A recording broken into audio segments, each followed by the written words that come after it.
to the channel. This is your January 2024 soul story. If you have a sun rising or moon in the sign, then this might resonate for you. It's Romy. I appreciate you joining me again for this new cosmic conversation we're going to have. And we are opening up your month with the energy of the Magician. Every season has its own purpose. And early on in the month, you do need some time and space to properly consider and reflect what this energy is saying to you, how you're feeling into it. And, that's going to help you to work out what's best for you and your loved ones. And I think there's a understanding that adjustments are going to be made and that there are things looming on the horizon. But at the same time, you're not going to be rushed with this. Like, you know what you need to do and you know what that's going to take. And, we're supported early on in the month as Mercury stations direct on the 2nd. And we also have Mars moving into Capricorn on the 4th. Now, Capricorn season, fellow earth sign, the stars are speaking your language, so it's a little bit easier for you to navigate your way. And what we find with Mars and Capricorn especially is it really helps to temper some of the impulsiveness that Mars can bring, and it gives us a very realistic and directed way forward, but we certainly question what we're doing and why we're doing it.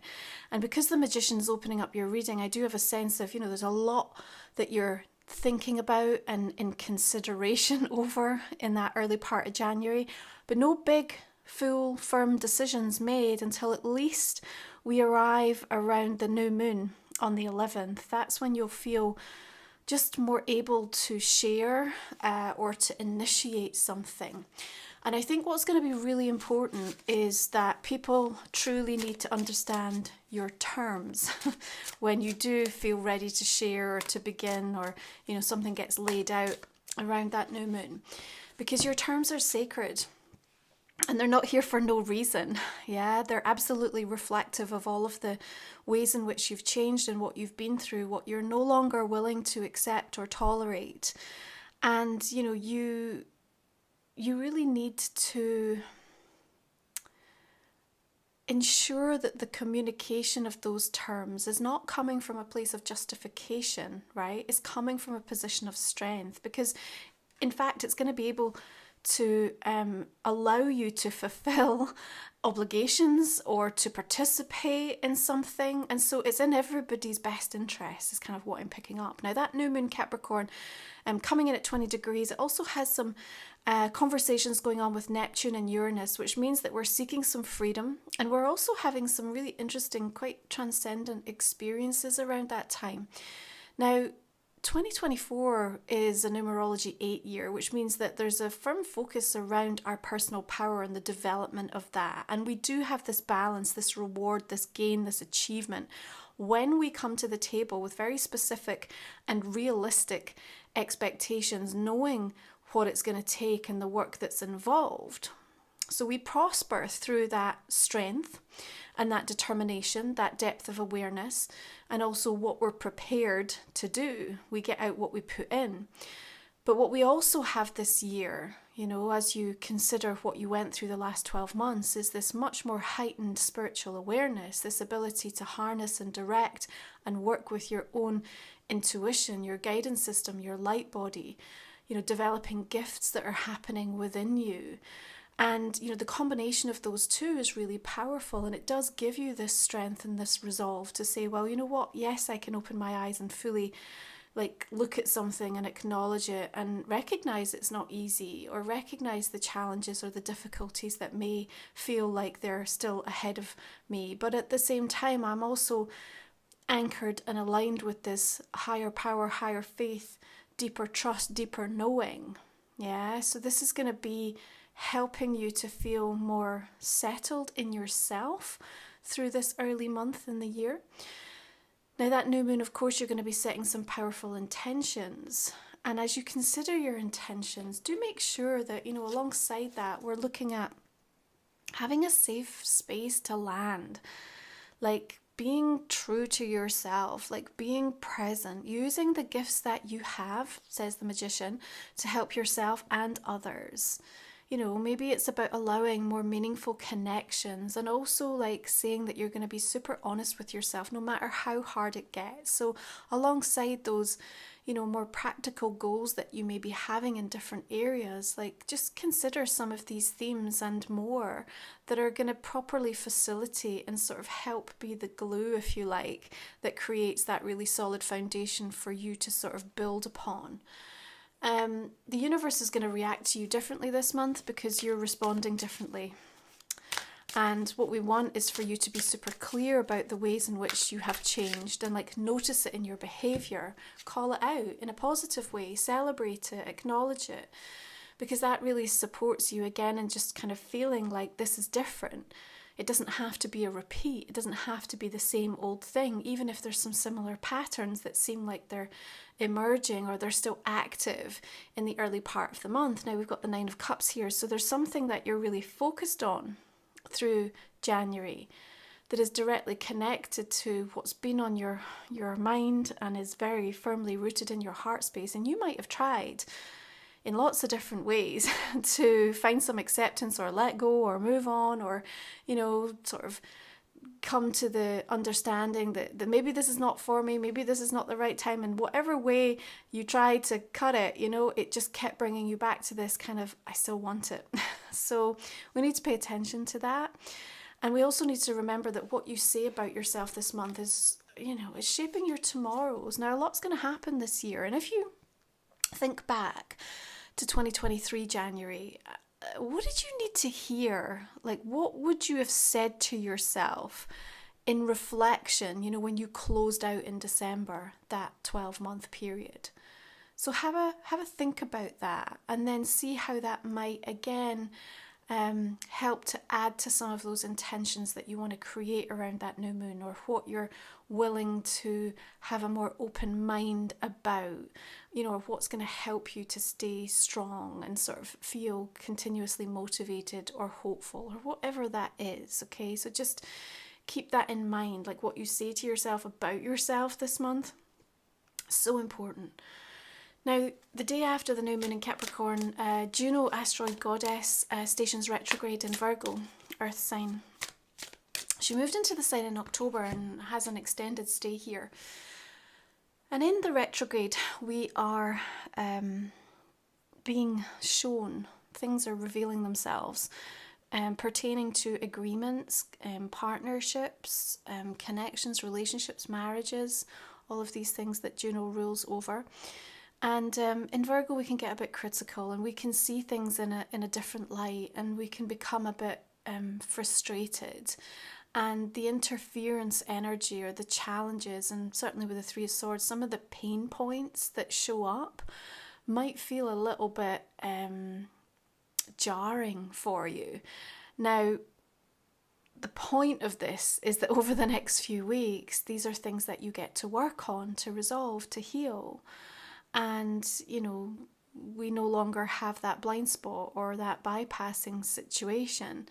And, you know, when Juno stations direct again, we have then a chance to improve and sort of get back on track, or, you know, perhaps to move away. Now, so whether this is happening romantically, platonically, or in a more sort of professional agreement sense, you know, let's anticipate that some of the things that surface in and around those days, you know, might feel to you like a bit of an upset or a bit of a challenge, and yet it's not the whole story, far from it. It's just the revealing that, you know, something is not going to be sustainable and therefore needs to be addressed. And I think that the Three of Swords always brings a truth and a clarity and a kind of cleansing, purifying, cathartic energy, albeit sometimes a little bit tough to swallow, a little bit difficult to take, but nonetheless, you would rather that if you knew it was going to put you in a position where you could then have sustainable growth and build upon something, or extricate and move on because you know it's never going to be something that's going to serve you.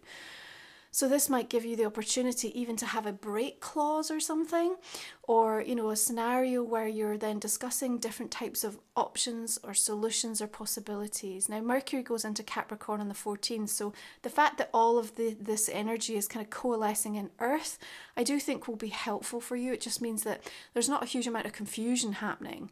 You know, it's sort of like we're having some fairly direct conversations. We both know where we stand. We're very clear about what's being discussed. And it's like, what we want to focus upon is the progress through the process, yeah? So whether that is about letting go or holding on or fighting or accepting and evolving, again, this is what the season is coming to talk to you about, okay? And remember back to what I said about you having these terms that are so important. So again, that might feed into some of the conversations that you're having around certain agreements that are in place for you, or that you're potentially, you know, going to sign up to, okay?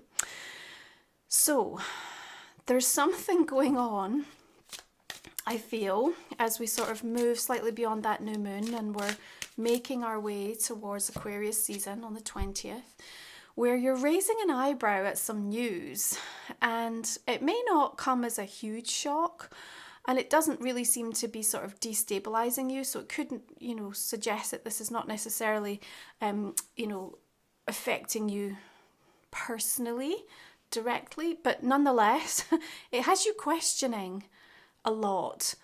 And so I sort of feel like your mind gets like over busy and trying to, you know, sort of think about what that means and all of the permutations, and, you know, perhaps if like you were misguided or misled or, you know, lied to, or, you know, whatever it is that sort of feels like it's coming up around that time.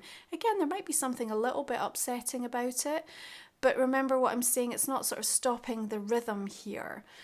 Now, of course, we have a major shift when Pluto comes out of Capricorn into Aquarius on the 21st. We'll stay there till beginning of September before it dips back in for a final Capricorn soiree, and then it moves into Aquarius again on the 19th of November. So, you know, we're all going to feel that shift powerfully. You had a preview of it earlier in 2023. And, you know, there is something about this energy, especially with the Knight of Pentacles coming in, and the fact that it's going to activate the 10th house for you, which is very much about your legacy, you know, how you make your mark in the world, especially what's going on around work and career, sense of purpose. So you're going to feel lots of things stirring in your soul, so to speak, around that time, which again, I think will be enough of a distraction so that if you are raising your eyebrow over something, it doesn't feel like it's kind of derailing you, okay? But pay attention to what is coming up for you as Pluto shifts into Aquarius, because it will give you some direct indications of the types of things that you're going to be working with over this next prolonged cycle, okay? It also talks to me with this Knight of Pentacles about the requirement for you to, you know, continue the progress in regards to something and not feel like you have to necessarily have it completed or finished. And you might be under a little bit of pressure through January from someone or certain energies to ensure that that happens. But again, Temperance comes in here and says, you know, best that we get it right, because if you rush it, something will be missed. And then it's almost like you get called out or blamed, or sort of like someone's like, why didn't you do that? And it kind of feels like, well, it's because you pushed me to make a decision, or to, you know, to agree to terms that weren't right for me, or that I didn't have the time to go do the research or the work that was required. So stand your ground. Yeah, be strong, stand your ground with something if you feel like you're under pressure on the delivery of something or on someone's expectation of you. You can kind of, I suppose, like how it comes over to me is like give enough to satisfy them. Even if you're sort of feeling, you know, a little bit of disgruntled energy, well, so be it. You know, this is about the changes that you're making for you and knowing what's going to work for you. Yeah, and your well-being. And I think, you know, just keep that in mind through the course of that sort of second part of January. Now let's talk about this epic full moon coming in Leo on the 25th at 5 degrees. Jupiter is also coming to the party. So there's this very loud, proud energy where, you know, one can give the performance of one's life. So if you need to step up and shine, This is a fantastic moon to be able to do that. People will also be attention seeking, you know, there will be drama and there will be this exaggeration, you know, people will say things that, you know, are a little bit amplified in terms of what the reality is. You know, maybe coming from a well-meaning place or just the deep desire to want to be seen or heard or recognized. So kind of, you know, being aware that sometimes we need to take things with a little bit of a pinch of salt, but at the same time, feelings will also be exposed. You know, there's that ability with Leo for us to really lay our heart on the line, and things will be laid on the line around that full moon. So it can be super positive if you are trying to advance something, or you want to get it out there, you want to find some enriching experiences, connections, creative solutions to things. But at the same time, we just want to feel prepared for the fact that there will be some tension, some egos flying around the room in a spectacular fashion. And so, you know, that could quite easily rub you the wrong way, or have things just kind of get out of hand. And a lot of it, like I said, is all about attention seeking, you know, so you got to look at where are people's agenda, and where is it that they are sharing news, or where are they deciding that this is the place, and these are the people that they want to announce something to them. So you'll be able to read the room and be able to kind of understand really what's going on, and as much as you can, if you can try to find some sort of detachment, I think, and not get too swept up in it, it can blow over quite quickly, and it doesn't necessarily have to have sort of permanent lasting, you know, issues that you need to deal with. And the thing to keep in mind is that Uranus stations direct on the 27th, right after that full moon, and so, you know, the progress there is requiring some sort of bold action, but there's also sort of surprising things that are happening, and people acting out in surprising ways and wanting to rebel. So this moon has a rebellious quality to it as well. But overall, I do like it because I just feel like it allows you to express yourself in whatever way you need to, and gives you a little Dutch courage to be able to do that in a really powerful and quite impactful way. So any area of your life that you're particularly like tuned in and want to sort of make that happen. And of course, you know, what's Leo? Leo's going to be in your 4th house. So it could be something close to home with family. Could be something going on in that sort of regards for you specifically. Okay, now if you are new to the channel, our last 3 cards we cover in the extended version of the reading, Taurus. We'll talk for 30 minutes or so. We'll look at our relationship and a personal question for you, and see what else we can reveal. You'll find the links for that in the comment and description box. I really appreciate those that support me. It helps me to keep doing the channel every month. So I'm just going to go ahead and clarify our main read and see what wants to come through by way of some of the messages that we will be exploring. So the Magician, we have the 8 of Pentacles, Ace of Pentacles, nice, Strength, Wheel of Fortune. So Venus is also going to move out of Sagittarius and into Capricorn on the 23rd. So again, like the whole vibe through January, you know, can offer a committed, devoted experience to something or someone. And, you know, as long as we're really clear on what it is that we're devoting and committing to. And, you know, that's why I think like Juno going retrograde is actually going to be super helpful, because it'll just give you that pause to make sure, like, do I really want this? Or have I really like looked at all the details of what this means? But nonetheless, it will really bring about the ability, I think, to feel sure and secure.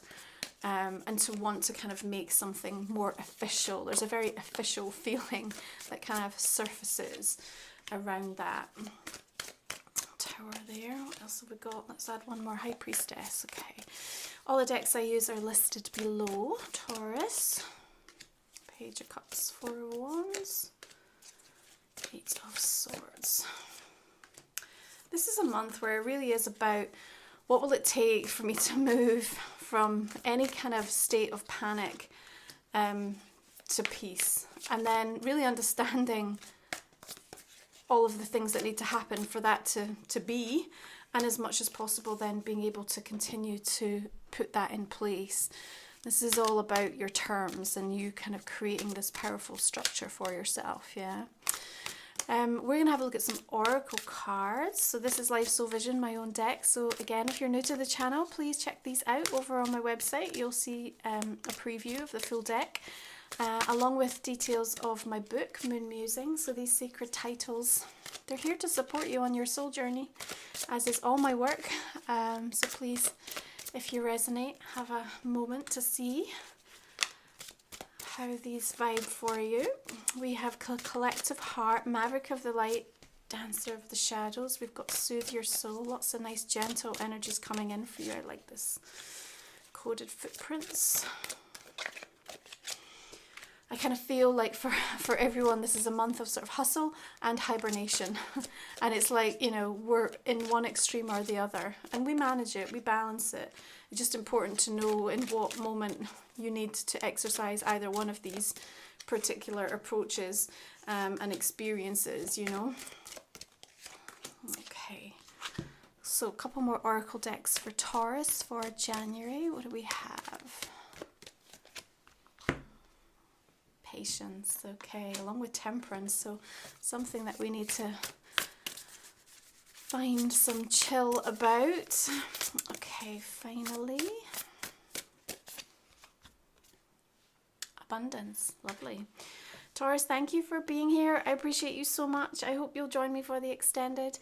Have a beautiful month of January. Take good care of yourself. I will see you again next time. Bye for now.